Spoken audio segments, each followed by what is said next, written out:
Hello, my name's Ian Burfield. I'm an actor, a writer, soon-to-be producer, hopefully, and a pathetically amateur singer-songwriter.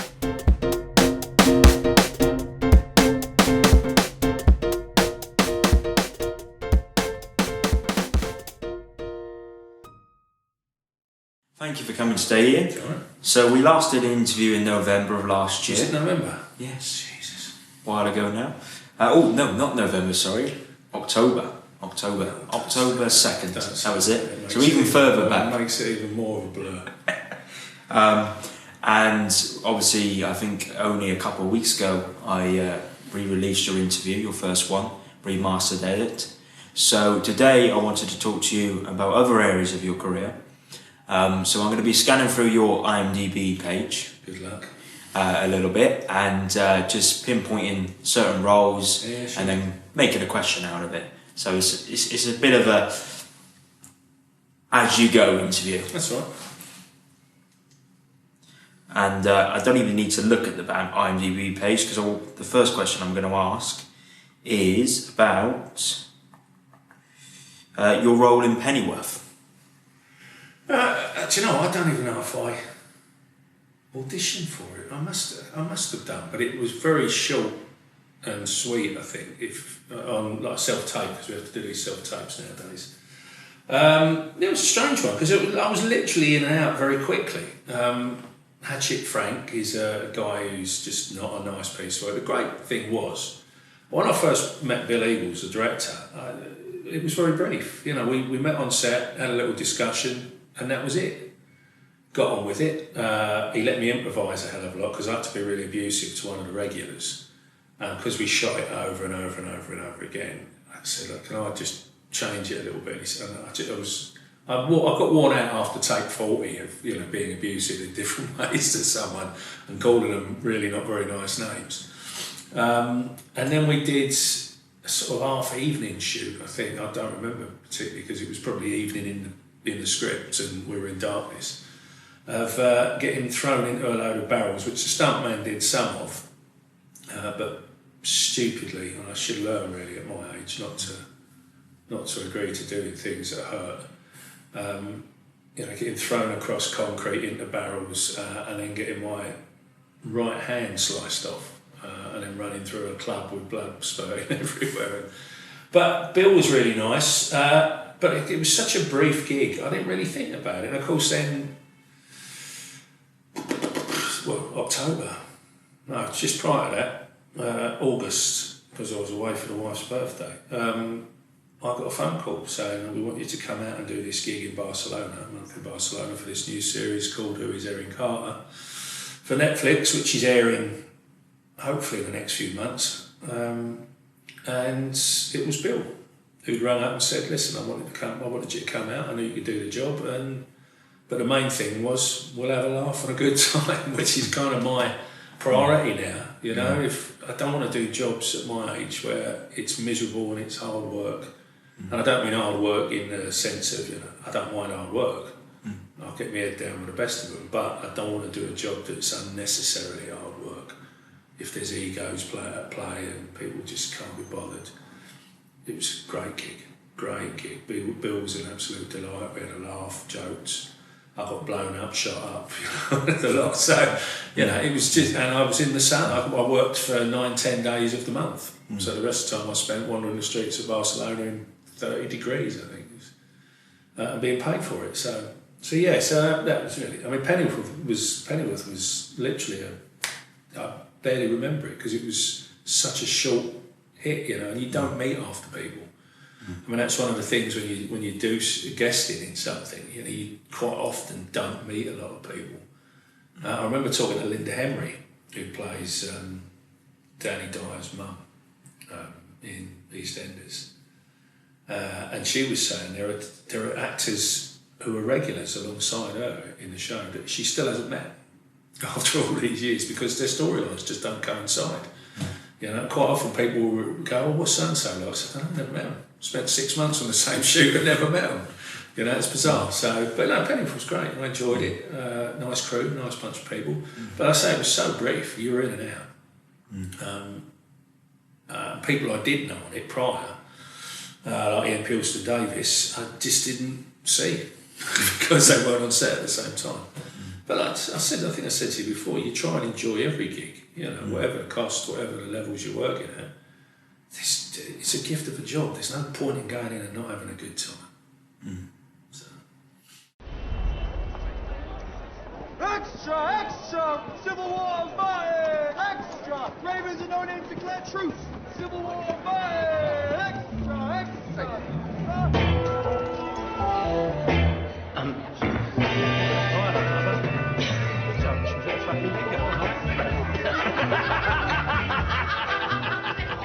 There's going to be trouble.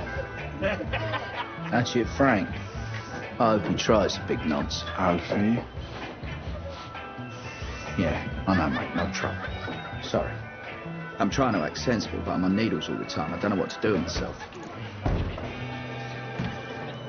Ah, fuck. Good evening.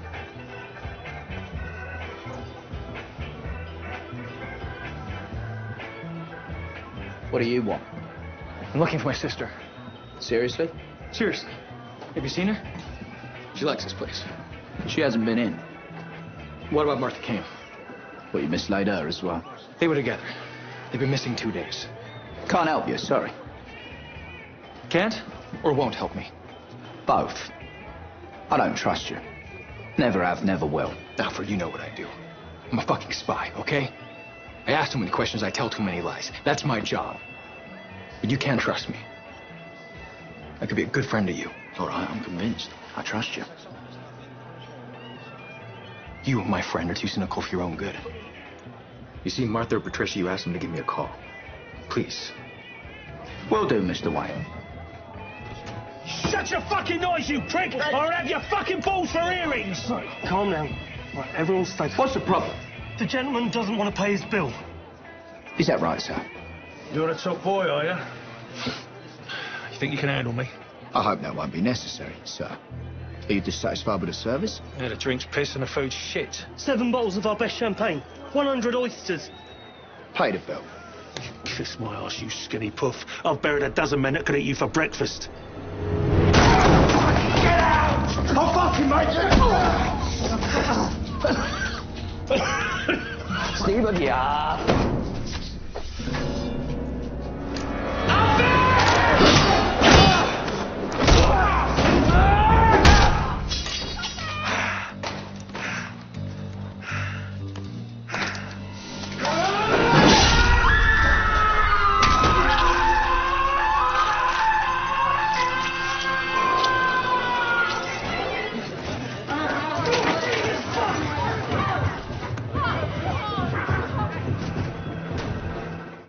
And tell me a little bit about Criminal, which you started in 2016. With? It was the one with Kevin that the one with Costner and Kevin Ryan Costner? Reynolds. Yeah. I don't even talk about it. It was horrible. Horrible. Hated it. And this is not meant to be any, not meant to be derogatory to anybody in the business. I essentially became an extra for the day. And I rang my agent and said, I'm not doing that again. That's not what I'm here for. I'd auditioned for it initially for another part, which was a football hooligan or something. And they rang up about a week before I was due to do it. I'd got the job, and they rang up about a week before and said, this has become a stunt scene, this hooligan scene, because there's so much fighting in it. We've decided just to go with the stunt guys. It's no point. But there's a scene we'd like him to be in. And I said, okay, where's the script? And they went, no, there isn't a script. You'll get one when you turn up. So I got driven up to, I don't know where I was, South London, Kent, somewhere maybe, I don't know. And never really was introduced to anyone. Was eventually introduced to a lad who was playing my son, because I played his dad. We sat fishing on the dock. No one said anything to me. Costner never said hello, never mentioned, never recognised, not recognised, but never sort of went, oh, hello, nice to see you, or nice to be, you know, great, thanks for coming, or whatever. And I ended up I spent the day with the stunt lady saying, oh, I'm not doing this again, because I was told this was a proper part. and I basically come here and I've been an extra for a day. Which sounds terrible, but unfortunately, you know, in this business, if you start doing stuff where you're not talking, there's a chance that that's what you'll end up keep getting. So you have to be really careful about what you take, and sometimes you get lulled into it, sometimes you get cut. You're on the cutting room floor, and you don't want to sound smug or arrogant about it, but you work to a level where you think, oh, I'm doing okay for myself. And then you get jobs like that, and the whole thing wasn't nice. There'd obviously been issues on set anyway, I think, and I didn't enjoy it. I don't think I'd work out. I don't think America would work for me sometimes, because I just would say what I think. I don't think you're allowed to in America. I have tried, and it didn't suit me. So.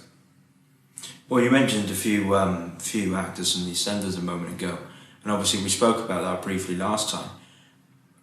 One thing I discovered on your IMDb is you've played three different detectives in EastEnders over the last couple of years. The first one was about 25 years ago, and that was literally knocking on a door, hello, can you come to the station?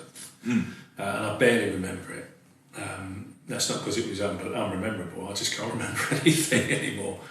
And then I went in, Christ, I don't know, it was something, I think it was Pauline Fowler's death, Wendy Richard. I did a lot of I met a mate, I didn't know him at the time, a mate of mine, Steve, who I became friends with, and we played these two coppers, and we just did it off, me and Steve, from the word go, just had a laugh, essentially, and hit it off. And we did all these really nice scenes with Jim Brown and Jim, I can't think of his memory. John Barham, who played her husband. And they were a delight. And again, you know, people like Jim and John, you know, they'd both done years and years of rep and stage and variety, and you just sit back and go, I'm just going to watch and learn.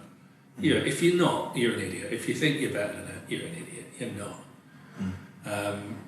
And it was just a lot of fun, and we laughed and joked all the way through it. And then I got a call back about 2 months later, can you come and play the copper again?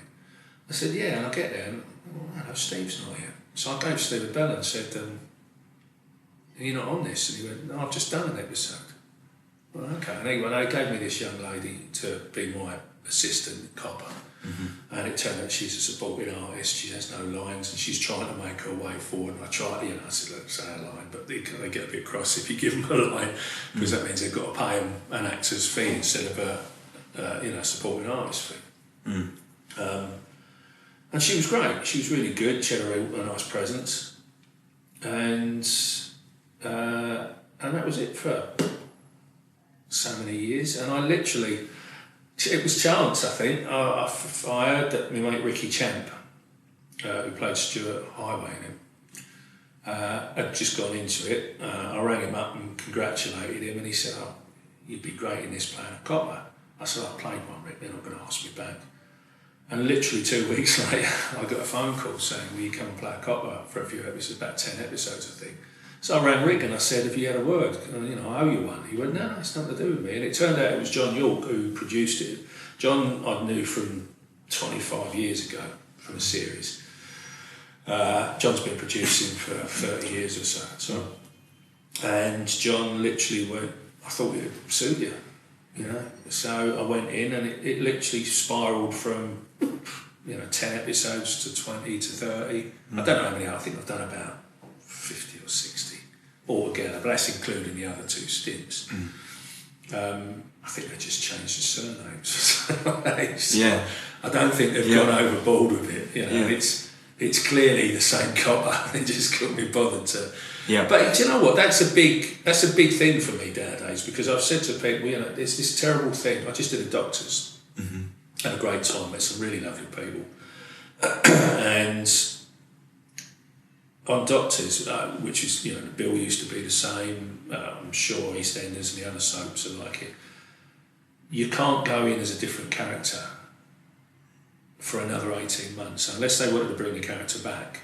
I've got to wait 18 months to go back in, because apparently you're too recognisable, and you go. But I remember growing up and watching Steptoe and Dad's Army, and they'd have the same actors turning up every fortnight playing different parts because people just went, well, they're an actor, that's what they do. Or every week or every year during World War II with like the Universal films. Yeah, it was like a rep company almost. And you kind of go, do you know what?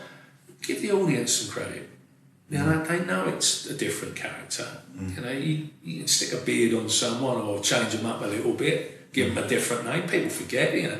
And most people, I don't mean it rudely, but most people watch the telly to just enjoy it. They don't sit there going, oh, it's the same bloke. They're not bothered. Or do a Laurence Olivier. He looks different in every film. Yeah. Doesn't sound any different.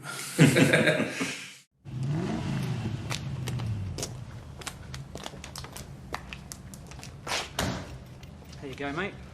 Cheers. You're around to collect them Friday then? Right, I'll see you then.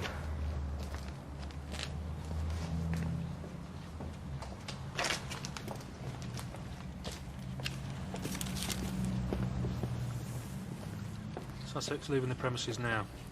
Anyone in that garage over? Yes, that must be Mitchell Autos, number 2, Turpin Road.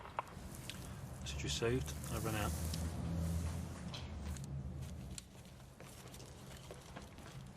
I only ever wanted to make you happy. And now I am!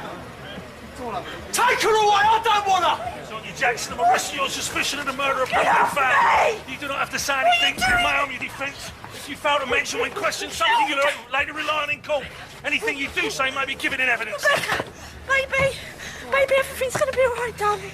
Everything's gonna be alright. Mummy's alright. You be a good girl. I love you. I love you very much. Get in the car, please. Be a good girl. Please.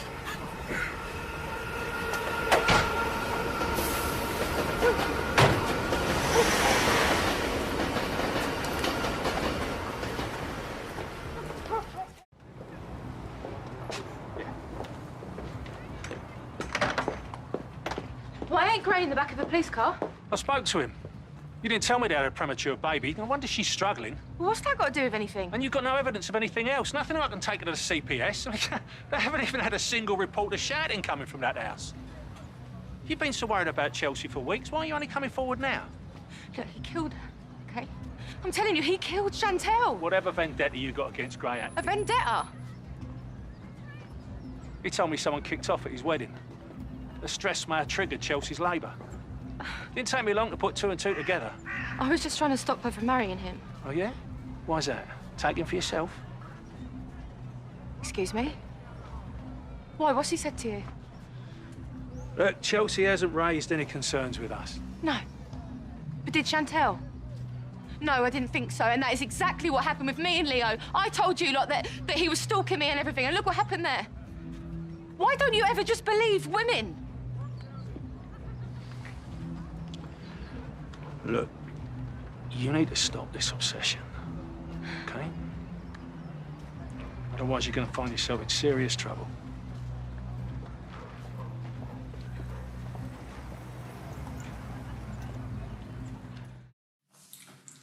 So the next question I'd like to ask you, Ian, is about your very first credited role when you played Whip in the Krays. Oh, crikey.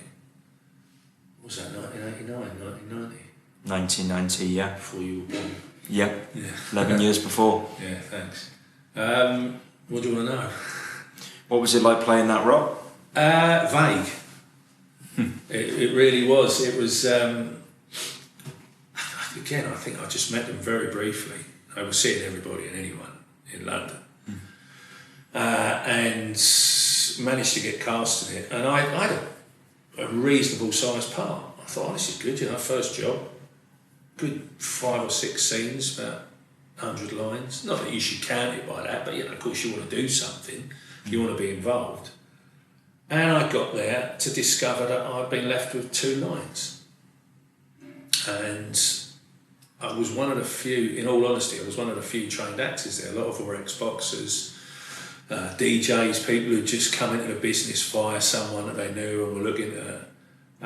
And again, if I'm honest, there's probably not many of us from that film who were still acting. Most of them just went back to what they did. And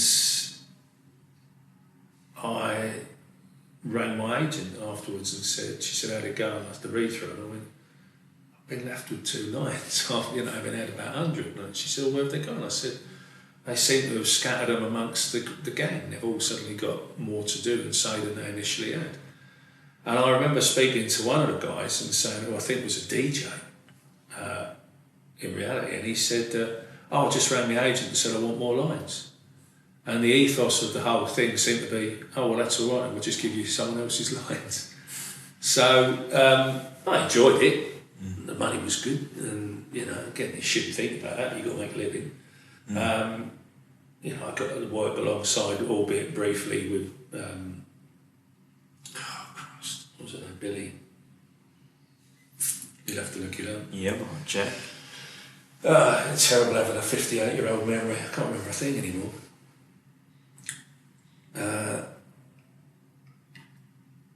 Billy Whitelaw. Billy Whitelaw, bless her. So I've got to work with good people, like the bigger parts. But for me, the best thing about it, I have to say, was, and I never got to work with him, was Jimmy Jewell, who played their granddad. And Jimmy, there was a big scene in is it the Triple R Club? Triple K, whatever, no, Triple K, is it? Or the Double R, I can't remember what it was. Where they go to him, do your song. And the crowd parts, and Jimmy Jewell just did this completely off the bat, from memory, from experience, this little song and dance with a soft shoe shuffle. And he did it, he was in his late 70s. He did it with such elegance and such style and such grace. And people were not watching. I'm sort of going, you need to watch this, because this man knows what he's doing. And if anyone ever says to you, you've got to do a soft, there's your role model. And again, I know I bang on about it, but it's that thing about going, do you know what? There's no learning in this game anymore. You go to drama school if you can afford to do it, which is becoming a rarity nowadays, especially if you come from certain places and certain areas of life. But the only other way you can do it is to watch and learn. If you get those opportunities to work with people who've got real experience, where I came in at the end of rep, I barely touched rep, and I've been doing this for 35 years now. So anyone beyond my, younger than me, who started later than me, will have never. Rep was non-existent by then. It's your training ground. If you can't afford to go to drama school and you can get into a rep company, even if a lot of, I don't know, the other people we've interviewed, like say you've done Michael Jason, I'm sure he went straight into acting, but a lot of people of his era, quite often some of them would have gone, I went in as a stage manager initially, and then what made me way up to walking on stage with a spear, and then I got a part, and then they became, over the years, they became established actors, but they learned by applying their trade, which again, you don't get as much opportunity to do anymore. So watching people like that, for me, I just look at them and go, do you know what, this is gold dust. And they're not around anymore, they're literally, most of them have gone, if you can find someone like, say, Michael Jason, was he 83, 84? 87. 87. He's been going 50 years, 55 years, 60 years. First credited role, which we discussed yesterday actually, which was an episode of Suspense. He played an angry young man apparently. 1962, so 60 years, yeah. So he's been, 60 years in the business. His credits must be as long as, the road outside. You just sit there going, the people he must have worked with, and again, I'm not idolatry. I don't sit and look at people and go, I've got to idol you. But when you see someone who's quietly got on with their job and has learned, and I think I said this to you before, one of the best things about getting older and having experience is being able to give that experience to other people. It doesn't cost anything. It's lovely if someone takes what you've said and turns it into something that's worthwhile. It's great. I don't want any credit for it. It's just nice seeing people understand, because there is, like I say, there isn't that learning or teaching anymore. And there's too many people seem to think that they can do a reality show and just walk into it. Again, that might sound bitchy, it might sound whatever, but to be quite honest, the older you get, you kind of start going, well, this is, I'm trying to keep a career here, I need to keep going, and reality is not. You're always going to find one person from one of these shows who's brilliant. Yeah. But it's not going to be all of them. and you know, people seem to think they can just waltz in there, and it's not the case. It shouldn't be the case, but then people buy into it because there's money to be had, and it's easy money sometimes, and you just think, oh, this used to be something this should be something you're proud of, because you've done a good job, not you've just gone, here you go, where's the money? You know, as any job should be, you know. Out and then you pull it back, and that's what I call boys again. Yeah!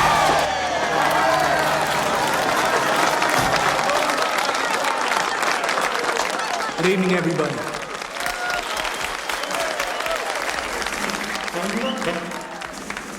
Welcome to our little club. You look marvellous. Really, you've done us proud. Thank you. First, I'd like to introduce you to the boss. The one you to go to with all your troubles. No matter how small they are, he wants to help.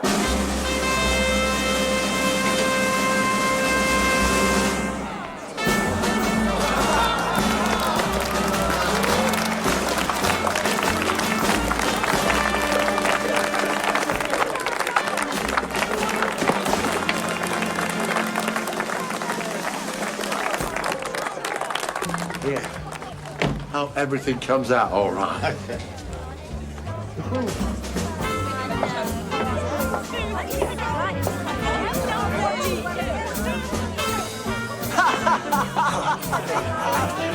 What a geezer you are, huh? Thanks. All right, boy. All right.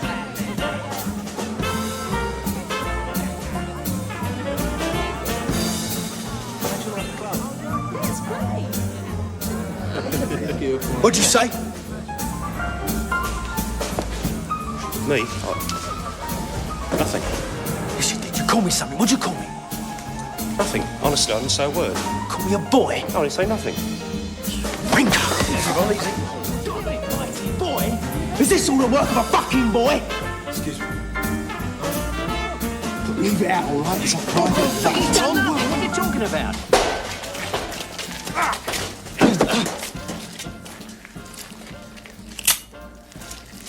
You shoot the... Leave him. Bastard. Stupid son. Go on, cut me. Look, I don't want any trouble. Go on, cut me. You ain't got the guts, have you? Cut me. Go on.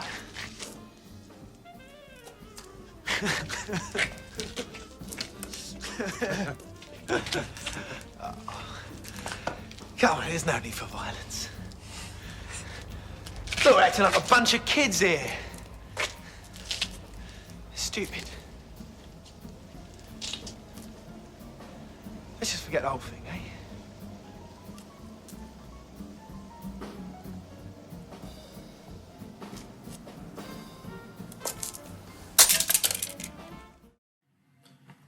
Tell me about London Burning. London's Burning came out of The Knock. I'd done two seasons of The Knock, which I spoke to you about before with Anthony Valentine, bless him.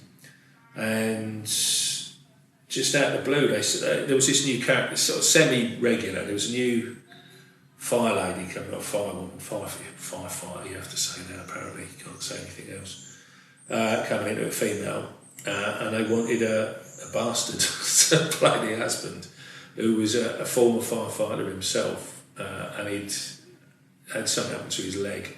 He claimed it was during the fire and was claiming money off the fire service, and it turns out he'd been doing a sideline. And I only did 6 episodes. I mean, it all became a bit messy. I don't know if you're supposed to talk about these things, but most of the people are not around to argue. I was asked back to do the next series. I did 6 episodes sort of in and out, and it was great money because I could literally walk in and do 2 episodes in a day sometimes. And everyone was great. I mean, Glenn Murphy was lovely. You know, I bumped into Ross Boatman again recently on EastEnders, and we sort of chatted away about the old days and what have you. And you know, everyone was lovely. And again, lovely actor Jimmy Hazeldine. who was on it, who directed me a couple of times on The Knock as well. Jimmy died way too young.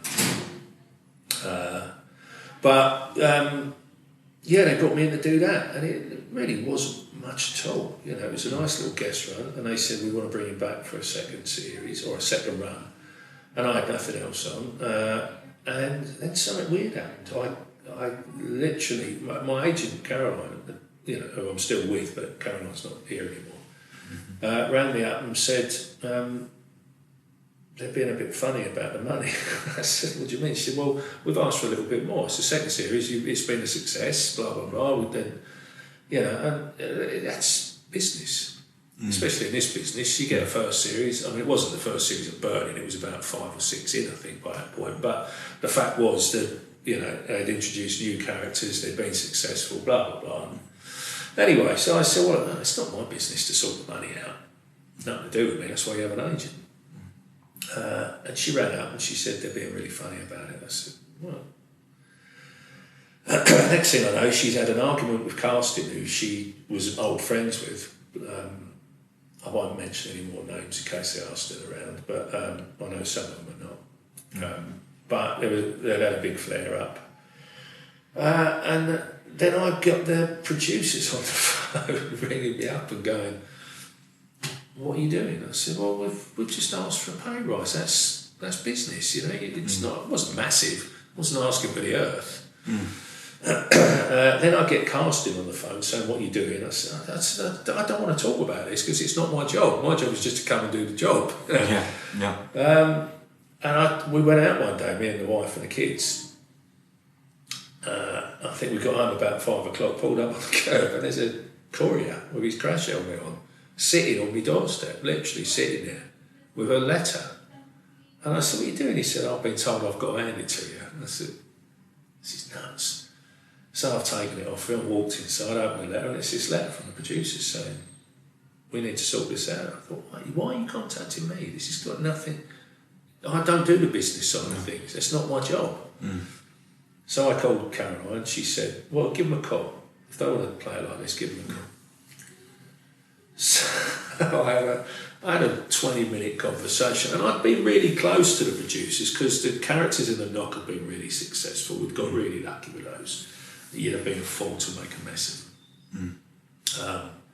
And it basically turned out, they said, I think the producer turned around and said to me, you're one of my boys, I'd gladly pay you $25,000 an episode, but you're holding me over a barrel. And I went, well, forget the fucking barrel.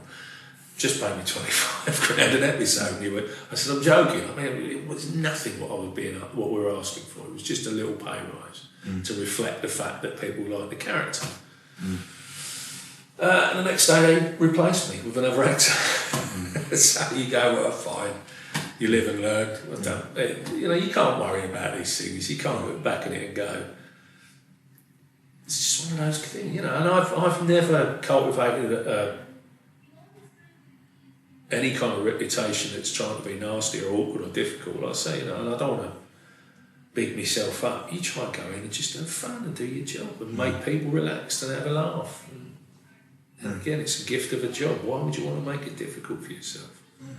And I do know actors who do make it difficult for themselves, and you think, that means you go on set every day and you must know that no one likes you. Why? Why do you do that? It's nuts. I'm sure there are people who don't like me, but I can't help that, can I? I'll do my best. So.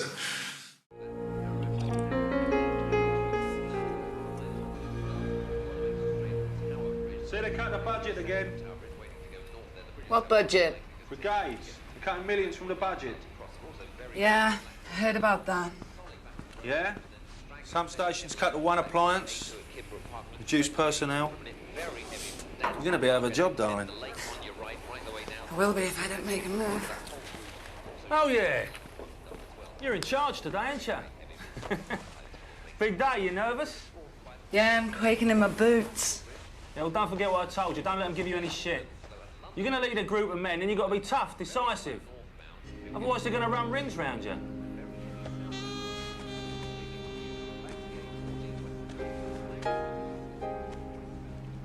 Oi, you listening to me? Yeah. I know what I'm talking about, Carol. When I started in the brigade, money was... Yeah, right. Thanks. If you're frightened, they're gonna smell it a mile off.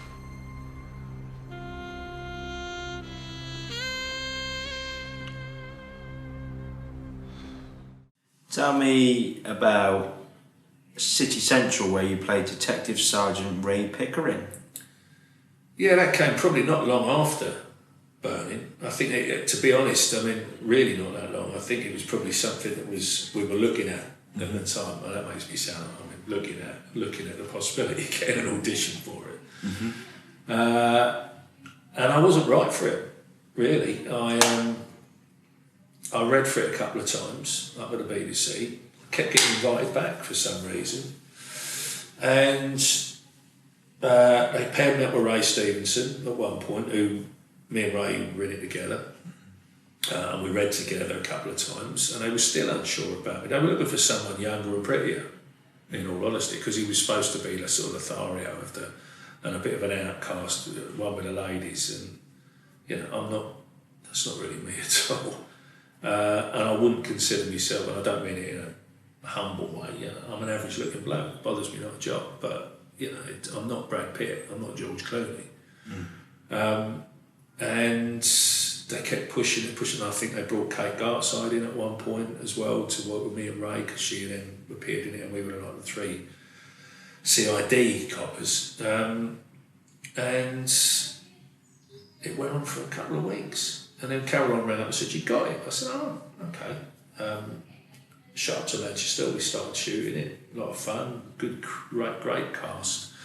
It was Paul Nichols' first job one of his first jobs outside of EastEnders, which was a big thing for him, bless him, because, you know, he'd had all the adulation. And the Paul I remember is not that kind of person. He just wanted to be a better actor and learn. And he is a good actor. In fact, I met his lady a couple of weeks ago or something. I said, you know, say hello for me, because it's been a long time since I saw him. And Dave Hill, who's an older actor who was in EastEnders as Bert something for a few years, old Northern actor, took Paul under his wing and really sort of tutored him through it and got some good stuff. I was talking, we got about 2 or 3 weeks in, and Tony Jordan, who wrote it, came up to me and said, "We really didn't want to cast you." I said, "Oh, thanks." I said, "So what happened?" He said, "I took the tapes home to watch them, and my wife liked you." Which again is one of those nonsense things. You sit there and go, "So I've been cast because your wife liked me." I did a thing years ago called The Plant, which was a BBC film, and the director said, you just had a strong chin. I went, "Well, I ain't got one now because there's too much under there." But, you know, it's daft things that get, and it just goes to show how stupid the business is sometimes in casting, you know. It will be a look or a form or it's just something. But, you know, you run with it. And, you know, you hear stories from stars like Harrison Ford, who wasn't maybe the first choice certainly wasn't the first choice for Han Solo, I don't think, nor Indiana Jones. You don't worry about that. You get the job and you go, "I got it."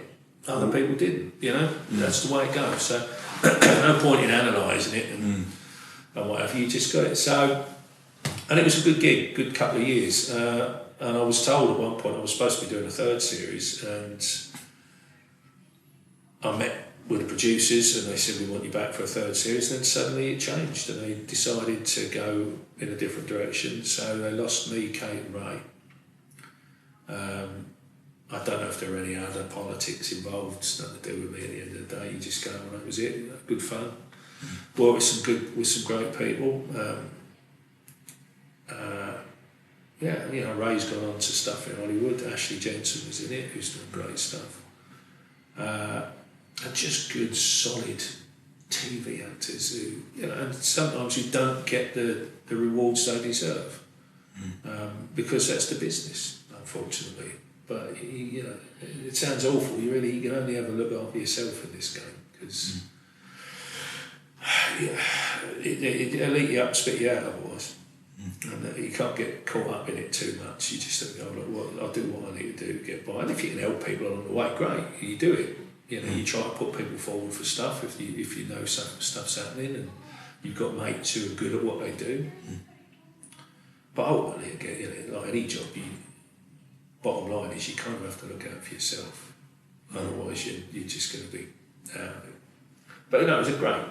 It just, as a series, it was a shame because it did really well. It came out almost the same time as a BBC Two thing called Cops, which I think was a Paul Abbott thing, which was more gritty and harder, and they did a lot of handheld camera stuff. And that kind of eclipsed City Central a little bit. And it did get messed around in the scheduling a little bit. You know, it's the Eurovision Song Contest, so we go off for a week and. Or you put on later, and people then it does upset people's viewing patterns. You know, you can't. But it was a good series. It did well. It got good ratings. Didn't do me any harm, and they gave me one episode pretty much to me and Ashley because we'd had an affair within the series, and she'd become pregnant, and my character was hard-nosed and didn't want to get involved, and of course then a case gets entwined with the baby or the baby that it wasn't to be, and Ashley was great to work with. And again, that's the other thing that you just want, you know, that people when you work you can just bounce off of each other and just enjoy it. Because again, you hear stories, especially in Hollywood, of co-stars who don't get on, and as soon as you hear that or read that, you go, oh yeah, you can tell, you know they're not getting on camera. There's something just slightly brittle about it, and you go, that's daft. Because one of the joys of what you do as an actor is if you can connect, things happen naturally, and it shows. You know, real reactions, real life, real things start to bubble under this. That's the best way to be. Do we know who she is? No, not yet. Morning, Gov. You got those photos? On the board. Tony, will you let me know what you need in the way of manpower as soon as you can? As many as you got. Hey, I walked right into that, didn't I? Yes, sir. You want coffee? You should get some kip. You've been up all night. Yeah, I'm all right. How about change of clothes then? I'll keep one here.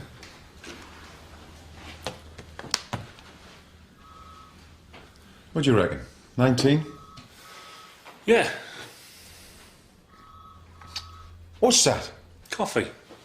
Taste it. Come on, you're supposed to be a detective. It's lukewarm oxtail soup, isn't it? My man wanted me to be a solicitor. Well, they got percolators. Tell me about the stage production in which you played Max in The Knock in 2011. In The Knock? The kitchen, you mean? The kitchen, yes. See? Yeah, no, it was great. We it was Arnold. I think it was Arnold Wesker. It was an Arnold Wesker play that had done really well in the '60s. Sort of set around the time of '50s and '60s when there were like Lions tea houses. So you got all the waitresses in their black dresses and their white pennies and hats, and what goes on backstage. It's basically a sort of a fated love affair between two of the characters, with all these other weird and wonderful characters.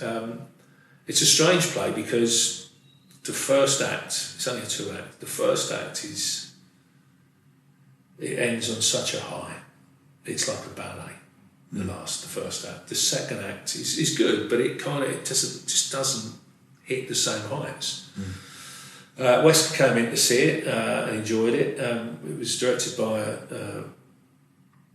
Bijan Shabani, who is an extraordinary, he's the most organic director I've ever met. He basically said to us all, just put your scripts down, we're not going to do the script. We've done a bit of learning how to, and I still use it to this day. We've done a little bit of cookery classes a couple of weeks prior to rehearsal starting, which was fun. I learned how to cut and dice an onion properly, which I still use to this day. It's my one qualification in the kitchen is being able to dice an onion professionally. We had a top London chef. And it was great. It was really fun, good company, and the whole setup was just fun from the word go. What I did, I made a really conscious decision. I hate hair gel. Hate product. I really hate it.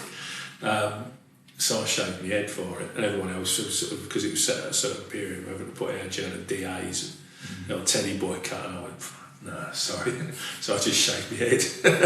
And I thought, why not? He's a butcher. You know, he's rough and ready. He's got a fag hanging out the side of his mouth most of the time. And yeah, just a great cast. But the rehearsals were extraordinary, because like I say, Bijan basically said, put the scripts down. And he'd kind of feed us these lines and these situations, and we'd improvise our way through them organically. And then, so one day he'd say, oh, why don't you say this? You'd go, that sounds familiar. Oh, yeah, it's from the script. And it'd become part of what you do. So you kind of learnt the script as you went in that respect. But he had us doing these weird and wonderful improvisations. There was an extraordinary, I still miss him to this day, bless him, Paul McCleary. He wasn't that old. Paul died of lung cancer a few years ago. One of the funniest, most he was just a really talented, experienced actor, you know, who'd never done a lot of telly, because he was always in theatre. And I remember his agent saying to him once, or he said to his agent, you never get me any telly. He said, because you're always bloody working on stage. It's never any time, you know. Paul, when you first meet him, and he'd obviously had a life, you know, he enjoyed living. But when you first met Paul, he was this kind of very tiny, very sort of demure little man with a very cheeky sense of humour. And one day Bijan said, right, I want you to do an improvisation. We're in groups of 3, I think, and your brain's kind of going on, trying to work things out. And Paul did this improvisation. He just took all the tin lids off the kettles and did a burlesque show like that. And go, oh look, and it was just this. I remember sitting with one of the other actors, and we looked at each other with tears, just crying with laughter. He did it because he was so experienced, and he understood stage, and he became a really good friend. Just a genuinely lovely man. And he saved me a few times as well, because there was one line, a couple of nights, I went, oh, no, that's gone, can't remember that, and Paul would just cover it for me, which was great. But it was a great show, did really well. But I say, the end of the first act was just, we couldn't use real food, because you're not allowed to on stage. It goes off, and your party is going, well, if there's food on stage, can't we take it to a hostel or a homeless place or something afterwards? But you can't, because if anyone gets ill because of it, you go, such a waste. So we improvised all the food. So I spent weeks, I went and saw a local butcher and said, how'd you chop up a hunk of lamb or whatever? So you're doing this. You had all the knives and the cleavers. We had all the crockery, which occasionally went for a burger, and the plates like that, piled up, and on a rake like that of a stage. But we didn't use any of the food, but the final part of the first act is this ballet, this dance, with everything being tossed in the air and caught, and people spinning, and all the girls coming out and dancing. Just the most extraordinary thing. It's one of those things where if I'd have gone to see that, I'd have gone, oh God, I wish I could do something like that. And then you do it, and you think, Jesus, I'm part of this. This is extraordinary.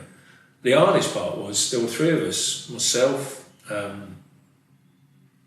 know it was Enzo, I can't remember his, again this is me, Vincenzo, sorry. And this is not because, like I say, they're not unmemorable people, my brain just doesn't function like it used to. There were 3 of us who had our backs to the audience, because our stations were at the back of the stage. And we'd have to turn in and come down the stage. And we had a French choreographer, a movement teacher, who was great, Aileen, who was brilliant, but we kept saying, Aileen, we don't know when to turn, because we need a vocal cue or a sound cue. And again, I think it was more a language thing, because she's French and English isn't her first language. And she's great at it, she's brilliant. But she kept going, you're late. We don't know when we're supposed to turn, can't see it, we can only hear it. And eventually, so the night before, she went, you need a vocal, we need a vocal cue. So we go on the next day, and we did it. It was great, because we knew where, but it was just the most extraordinary energy and feel. Yeah, I mean, I still see some of the cast occasionally, and just, you know, the talent sometimes that disappears once it's done. You know, it's shocking. I know some of them still and some of them don't. Some of them do bits and bobs on telly, some of them don't. You just sort of look at it and go, this, you know, look, every job's unfair. But when you see people on stage who are really good at their job and they don't get that opportunity anywhere else and they struggle, and you see some of the people who do make it, and sometimes it has to do with breeding and schooling, you know, again, that's no one's fault. It's just the way the world works. But it's infuriating at times, you know. And like I say, you know, the good actors go back to stage, I think, which is going to upset people who are good, who don't. But I think, you know, that's where you learn your trade. You know, you're not taught, when you go to drama school, you're not taught about TV. It's brief, you know, because most schools are not, most drama schools, at least when I was training, were not equipped to do TV teaching or film. You learn theatre. That's what you do. And that's why, you know, they're not really called drama schools, they're called theatre schools. So, but yeah, no, it was a great place to be. And like I say, Bijan was brilliant. He's one of the theatre directors I'd love to work with again. Apparently you have to say that now, don't you? I see actors being interviewed and go, "Oh, I'd love to work with so-and-so." I think that's just an audition, isn't it? You've just auditioned, basically. Stop it. That's a good point. Yeah, but it's true. You know, if you don't say it, people are not going to take any notice of you. But Bijan's great. And I think you got a bit of a raw. To me, I thought sometimes you got a bit of a raw deal because they would give it the National would give him some horrendously difficult plays to get off the ground there. You know, not anything that was going to be popular. Stop that. We're in a bureau. We're next to a bureau. That's all right. There's no problem with brewery. You know, some of them were going and you know they get these knowingly populist commercial plays that everyone's going to love. And Bijan, they'd always give this bugger to, you know, oh God, this is going to be a nightmare to get off the ground. And he always did it. Yeah, totally, man. But again, you know, one of these people who personally, I sort of said to him, I'd look at him sometimes and go, "You're up with the fairies, how do you do this?" Hugely well educated. I think his wife came to the first night. We were backstage at the party afterwards talking to her. He said, he introduced his wife and he said, we went on honeymoon to blah, blah, blah. And she went, "No, we didn't." And I thought, that just about sums you up, mate. He's a lovely man. But there were days when you go, because his brain's probably just doing that all the time, working on so many things. Hugely intelligent man. And very gentle. And easygoing. And I just enjoyed being with him. And you're always, it sounds awful, you're always slightly wary when it's someone who comes from a different background because obviously everyone's different. Are you going to fit in with the way they decide to do things? Is it going to, you know? And he's from, I don't know what his background is, but his parentage is not English and he grew up in a certain way. You know, it's like anybody else, you know, if you're brought up strict by strict parents, you're going to, and it's got, again, it's not always to do with where you come from, where your parents come from, it's just your upbringing. And there have been times, you know, where I've worked with people and I worked with a Dutch director on a TV show. I didn't meet him because I was cast purely on the basis of a self-tape. I thought Dutch have got a very different sense of humour from what I've come across in the past and wasn't sure how to, you know, deal with him initially. And then he laughed at a joke. You go, okay, we can crack these type of jokes. So you go with it. You know, it's just that thing about fitting in and knowing where your boundaries are, where their boundaries are. And you know, we're in a world of that nowadays where you have to be very careful what you say and what you do, and rightly so in most cases. But yeah, no, it was Bijan's just one of those to me, very easygoing. Always got a smile on his face. Never made it different. And when Wesker came in, who wrote it, he said one of the best things that's ever been said, and it should be an obvious thing. Well, Wesker said something along the lines of, I've given Bijan a few notes, but I'm not going to say what they are. You think, oh, thanks. Does that mean you like it, you don't like it, or, you know, not that it matters, it doesn't matter, it's done now. But Bijan said, right, we left the rehearsal room to go into the theatre for the last time of rehearsals, and he went, it's yours now. Doesn't matter what anyone writes about it. It's yours. It's done. And that's a good thing for actors, because over the years, as you get older and you get wiser to it and all the crap, it's no point. I know mates who now, I've got a good mate who I don't read reviews because he doesn't want to see the bad ones if they're bad. And I said to him, I don't care. Not because I'm smug or I just, it doesn't matter. It's just one person's opinion, and it's rehearsed now. It's done. You spend 6 weeks or whatever, 2 weeks rehearsing something. You put it on. That's what you're doing. Just because one person gives their opinion, I'm not changing it because of that. And again, I think I mentioned this last time. You know, Roy Keane, ex-Man United. You know, I like the reason I like his punditry is because I remember him saying he criticised Man United when they were not at their best a couple of seasons ago, and he particularly criticised Bruno Fernandes. Fernandes came out and got a bit bullshit and said, "Who does he think he is?" And Keane went, "Why is he getting so upset? It's just, I'm a pundit. You've asked my opinion. That's my opinion. It doesn't mean anything. It's just my opinion. The next person could think he's brilliant, so what? It doesn't matter. It's irrelevant. It's just an opinion that I'm being paid to give." And that's what critics are. No offence, critics, but that's what you are. You're there to give an opinion, your opinion, nobody else's. And if it doesn't, you know, I know actors who you see a play and you go, "God, that was awful." And you talk to your mates and they always thought it was awful. The critics love it. And vice versa. I know that one. It doesn't mean anything. It's just an opinion. And if you're gonna hang yourself over that or get yourself caught up and just enjoy it. Because there are going to be people in the business. I know there are. You know, there are casting people out there who think I'm quite good, and there are casting people who think I'm terrible. I can't do anything to change that. It's just what they feel. It's their opinion. And has there been any other, you know, stage work that you've done over the years that you can think of that you'd like to talk about? Do you know what? I've enjoyed really most of the plays I've done. There's not been a play I've done that I've just kind of walked away. You know, I've been lucky. I've done the National Theatre several times. Did Major Barbara there with Simon Russell Gill and Hayley Atwell, which was a joy. A lot of fun backstage. There's Major Barbara's three acts. First act is with the posh who made Major Barbara and her family. And the third act is the same. It's at the ammunitions firm that the family run. But the middle scene is in the halfway house sort of place where all the alcoholics and the hungry and that go, where Major Barbara and her Salvation Army friends go to try and save them.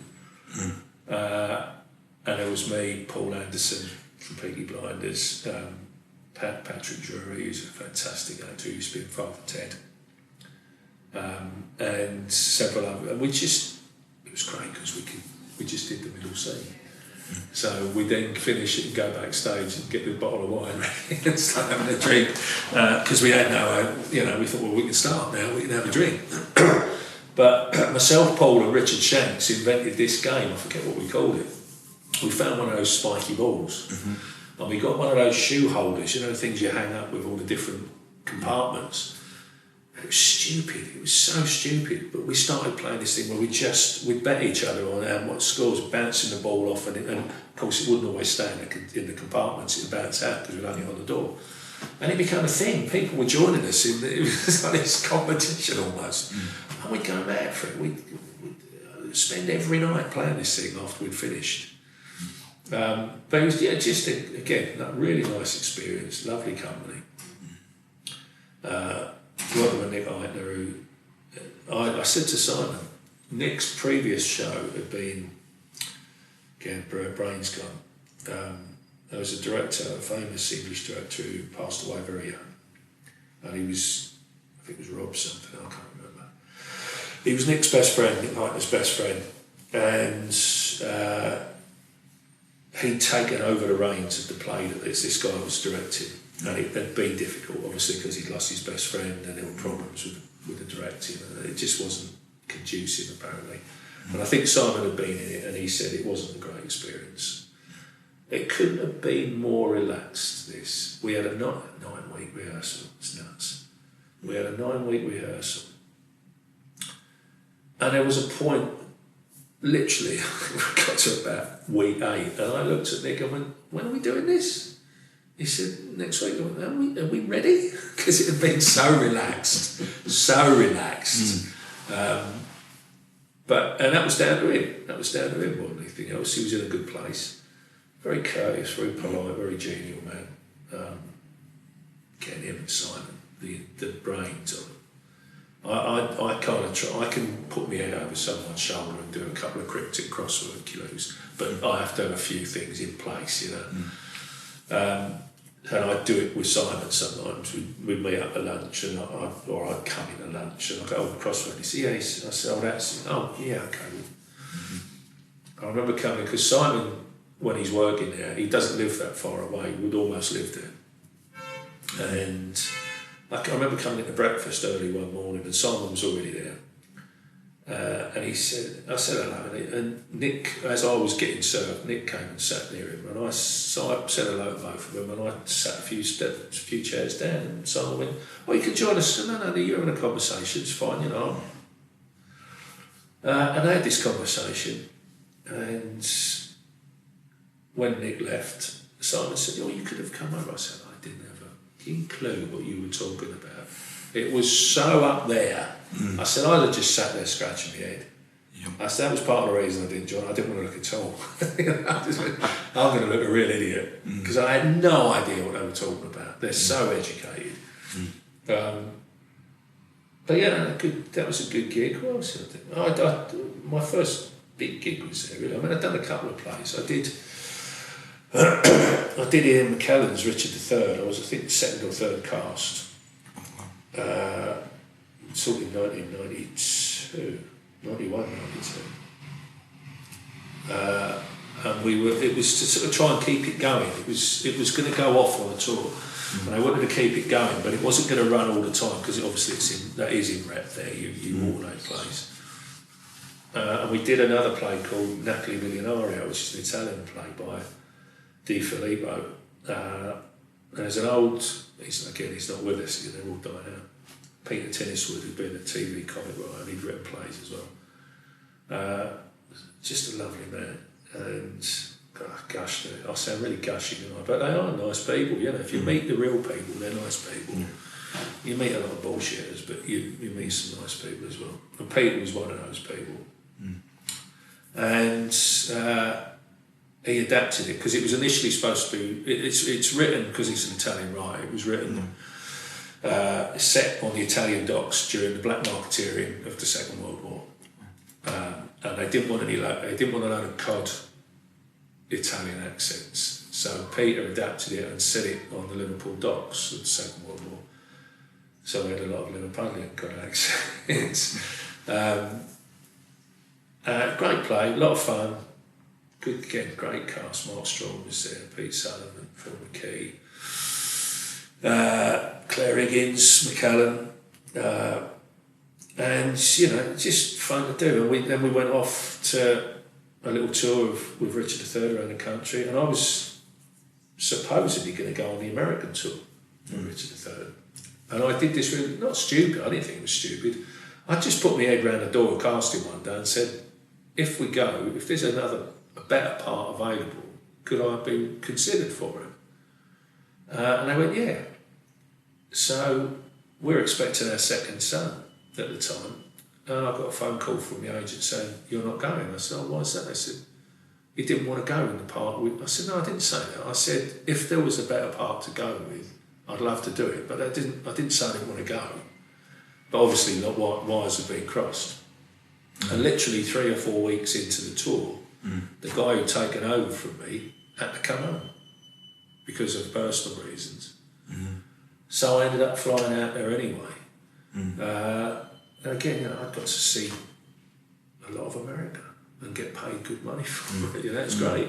Met and worked with some really, you know, again, old actors who are no longer with us. Terry Rigby, you know, who'd done Pinter in the early days of Pinter. You know, he'd been in the Homecoming, the original cast. Which Michael Jason's in, which we mentioned earlier. Yeah. So, you know, it's just, you know, you meet great, you know, and again, that for me is the big thing. You meet people who've got a real career behind them. I know it sounds awful.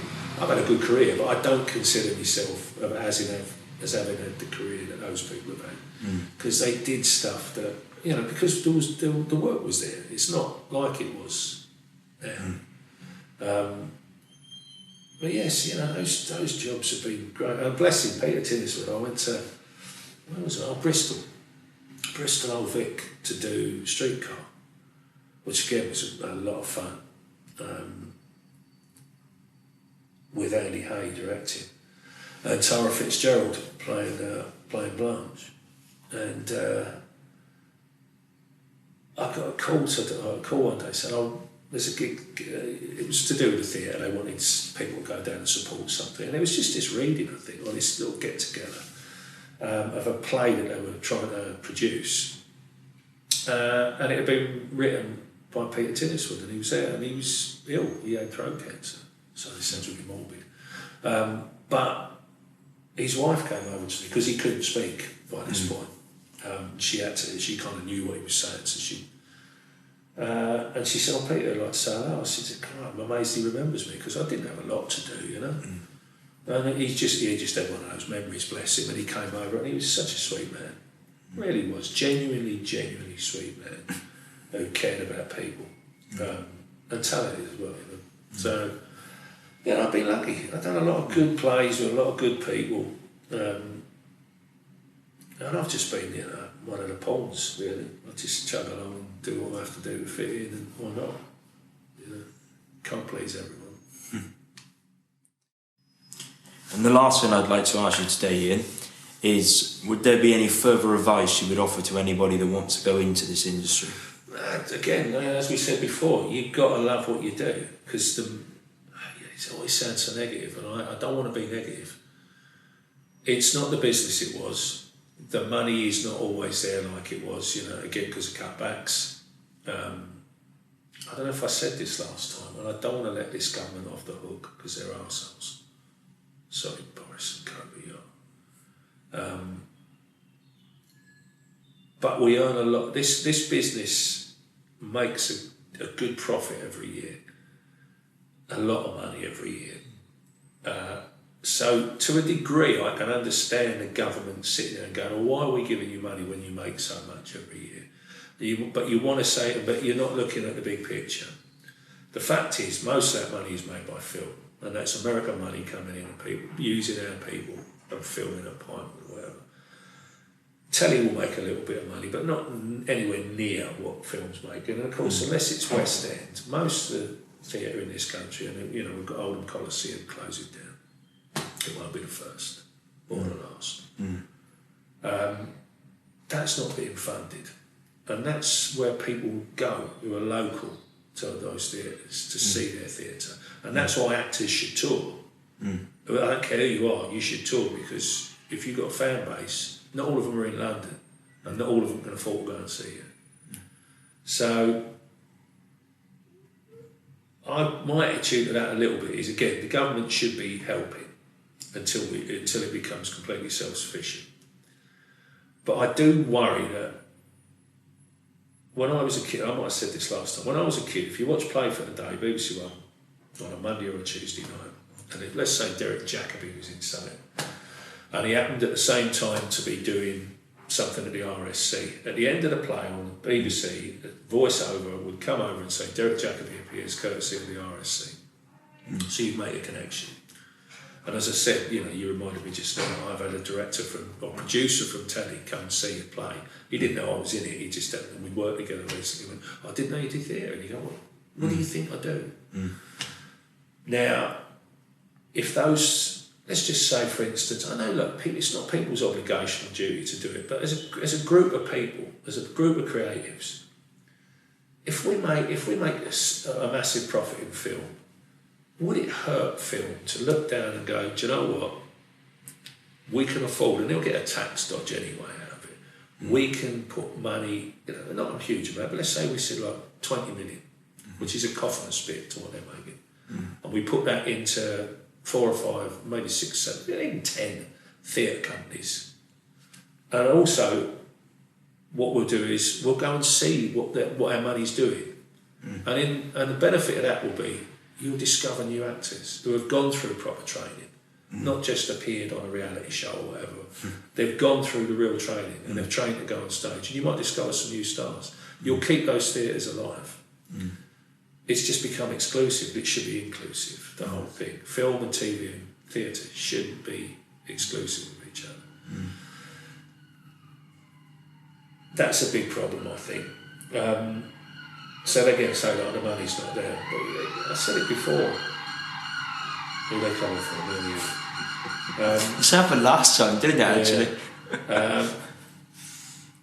you should only do this if you enjoy it. I do know people, and I've got mates who quit the business and said to me, "Have I done the right thing?" And I said, "If you're happy, yeah." And we all go through it, I'm sure. I mean, there have been times where I've thought about doing it because you go through patches where you question it, like any job.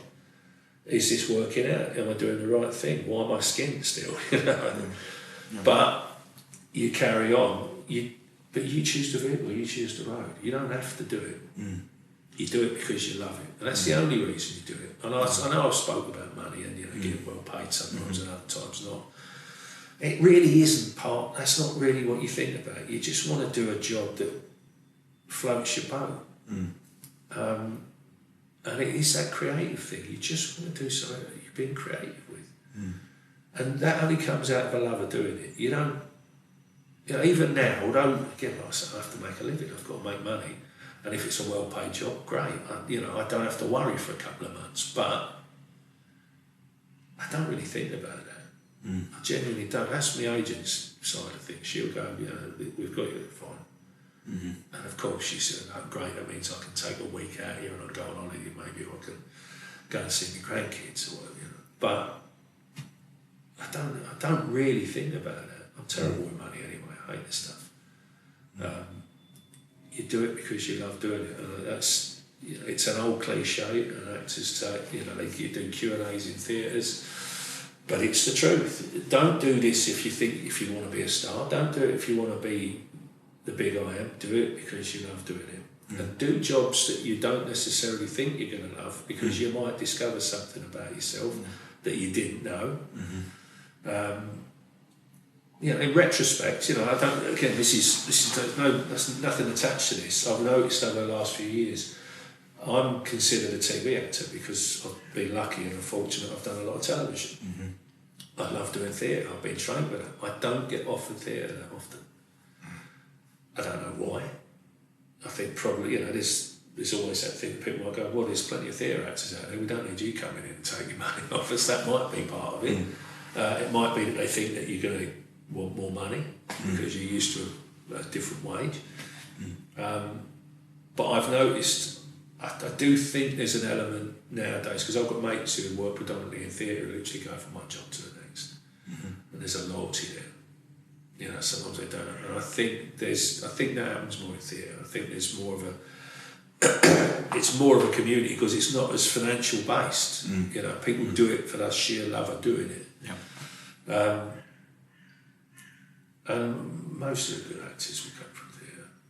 You get natural screen actors, but most of the good actors will come from theatre.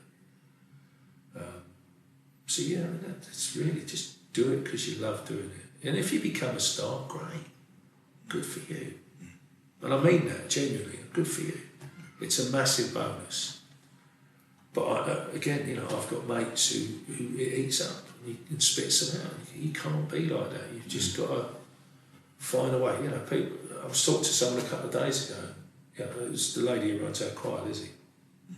And she's ex-West End. She was a star of the West End when she was younger.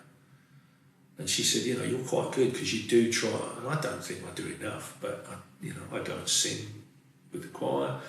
I write most days if I can. We're trying to get these things produced. We're trying to do this. You do try to do something, and I still feel lazy because you do find yourself sitting around sometimes. But you have to do something to scratch that itch. And it's not always going to be profitable in any form, financially, physically, mentally, emotionally, but you've got to keep pushing it. You know, if you start sitting by the phone, waiting for someone to call. And I said to a friend a couple of days ago, I said, you know what, I'm lucky because most of my stuff in the last year has come from previous jobs. I haven't got any audition jobs for 14 months, which is rare for me. I normally get something, but everything this last year has come from people I've worked with before. So I've been fortunate. But, you know, that's not necessarily going to last forever. You have to find something, you just have to go with what's there. And I think I said it before, you know, there have been times where someone's gone to me, I'll see you in such and such. Why did you do that? I said, what do you mean, why did I do it? Well, you only had 4 lines, didn't you? Yeah, but that's what was on offer. And if I don't do it, someone else will. Those 4 lines might get me another job, because it's that jog of memory for someone. I'm terrible at networking, but one of the things I don't do, and I probably should do more, is write to casting people, or just, because casting people see so many people, and there's so many people come through each year that sometimes you have to go, it's me, I'm still here. And I don't do that enough.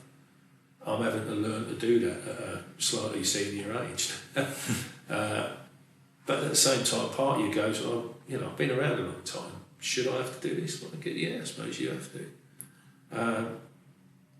But yeah, do it because you love doing it. You'll have to do other crappy jobs that you don't want to do. Not that the jobs are crappy, you just don't like doing them because it's not what you want to do. Yeah. But you'll have to. You know, I'm doing it now. I'm having to go back to a little bit of teaching. But you know, that's what you've got to do. Yeah. But yeah, do it because you love doing it. And I think if more of us went in it for that reason as well, I'm not sure it's as big a thing nowadays, because everyone wants to be validated and recognised. I think if more people did it purely for the love of it, it would benefit. As in any job. Yeah. You know, do it because you love doing it. Thank you very much for your time today, Ian. That's all right. I like this chair. I've sunk into it now. I'll take it with me. Yeah. Let's go and get a trainer.